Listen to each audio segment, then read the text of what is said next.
Hello and welcome to A Will Thing TV. I'm Dave Knoll. This week we're checking out the new for 2020 SsangYong Korando. It's the one that doesn't look like the Holden Captiva. The 2020 SsangYong Korando, it's moved well and truly away from its almost Holden Captiva look that it was before. It's a little bit more, dare we say, Kia Seltos, especially in that little shark fin rear window line. Around the same size too. Not an unattractive vehicle at all, and certainly one that might just end up with SsangYong getting a few extra people into the dealerships.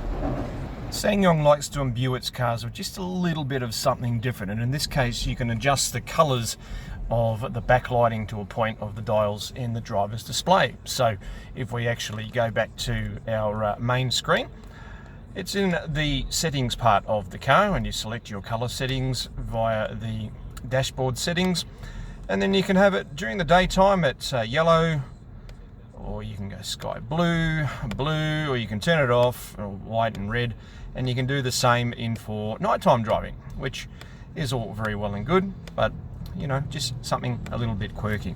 Something also a little bit quirky is the layout of the dash. Touch screen, as you can see, it does look typically sort of old school Korean rather than what we find inside the Kias and Hyundais of today. It's a little bit unusual, and in this particular model also doesn't come with digital radio, by the way, so we'll just live with that. But otherwise it is fairly easy to use, clean layout to look at, just a little bit quirky in the way that it looks. Also comes with the usual 3-mode drive mode button. In this case we get a choice of normal, sport or winter, and what that would do of course is just change the mapping to the front wheel drive. It's a very light switch drive too. If you just get the pedal at the wrong sort of pressure, it'll lurch hard rather than just sort of a nice smooth progression, which doesn't always make it terribly easy to drive. What is easy though is the inside. It's actually quite easy to live with, and as we go back to our displays, for example, again it's all done with plenty of ease. Just scroll through any of the little bits and pieces, hit your folder button just there for the screen options on there, and that will give you information such as your distance and driving economy, etc, etc. Very tidy looking rear end, and almost a signature 3 icon motif, whatever you want to call it, set up for the rear light, something we're seeing more and more in the other 2 Korean brands as well. More than enough boot space for the average family. We can get a week shop on a little bit more in there, and also if you're getting things like the daughter's scooter into the back seat, these 2 little switches just on the seats will fold those down and give you that little bit of extra room, but it's not a completely flat fold space. It's actually just a little bit of a ledge when the seats go down.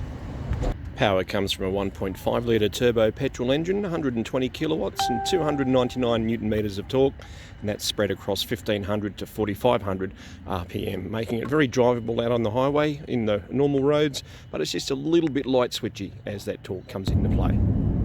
On the road it's a slightly odd mix. It's a little bit soft where it shouldn't be, it's a little bit taut where it shouldn't be, but in regards to the steering and handling, it's quite good. It's got a slightly broader than you'd normally expect steering wheel, but that actually makes it a little bit easier in areas like shopping centre car parks to move the wheel around rather than sort of crossing hands over. The torque, well, 1500 to 4500 RPM, and at 110 k's illegal highway speed limit here in New South Wales, it'll sit just over 2000 RPM, so you're well and truly able to take advantage of all that torque. It's quite a fun little car to drive, a little bit of a firecracker in regards to the way that the engine lights up sometimes, but once you get used to how the pedal works, then it can actually be quite easily controlled. Revamped for 2020, the Korando is a far better car than the one that it's replaced, and it certainly is a lot of fun to drive, even allowing for that light switchy 1.5 turbo petrol engine. Check it out at sangyong.com.au. For A Will Thing TV, I'm Dave Knoll.